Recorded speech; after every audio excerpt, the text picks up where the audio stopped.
अच्छे मंत्रियों का चयन हुआ है। देखिए, सीमांचल के प्रति मरहूम तस्लीमुद्दीन साहब, जिनके लड़का है शाहनवाज साहब, जो आपदा प्रबंधन मंत्री, वो भी चिंतित रहते थे।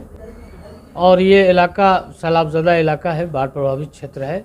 आपदा प्रबंधन मंत्री जो हमारे छोटे भाई शाहनवाज साहब बने हैं, इससे कोई निराशा की बात नहीं है।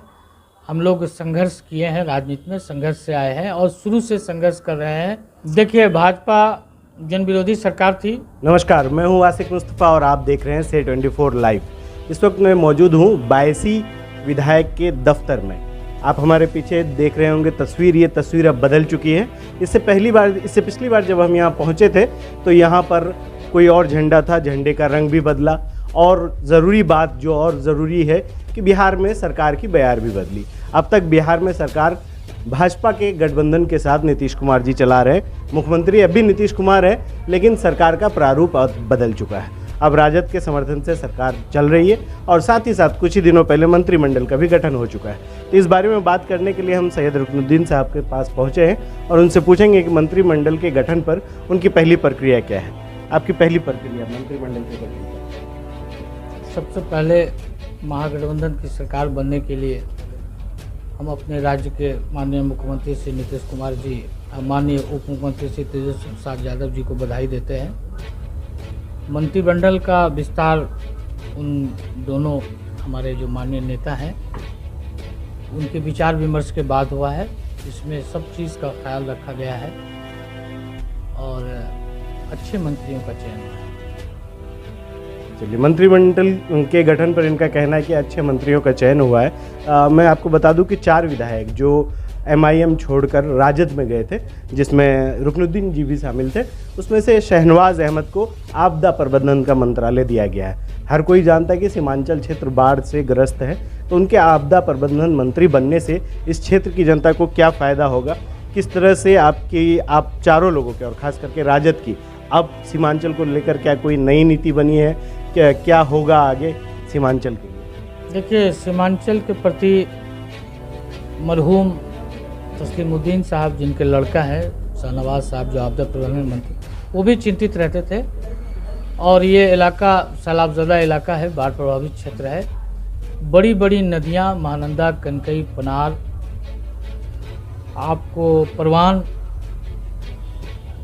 मेथी, दास जैसी नदियाँ यहाँ बहती है, जिसका बहुत कुप्रभाव और कटाव होता है। हर साल हजारों गांव नदियों में कटकर विलीन हो जाते हैं और विस्थापित परिवारों को आज तक पुनर्वास की व्यवस्था नहीं कराई गई।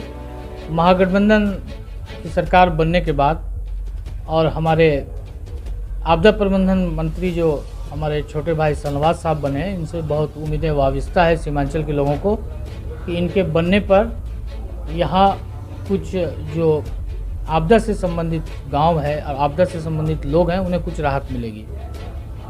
चलिए, मैं आखिरी सवाल आपसे पूछना चाहूँगा कि जब मंत्रिमंडल का गठन हो रहा था, उस समय में आपके समर्थक इस तरह की आवाज़ उठा रहे थे, मांग कर रहे थे कि आपको भी मंत्रिमंडल में शामिल किया जाए, लेकिन जो फैसला आया, क्या उससे आपको निराशा हुई है और जो बायसी की जनता है, क्या वो निराश हुई है?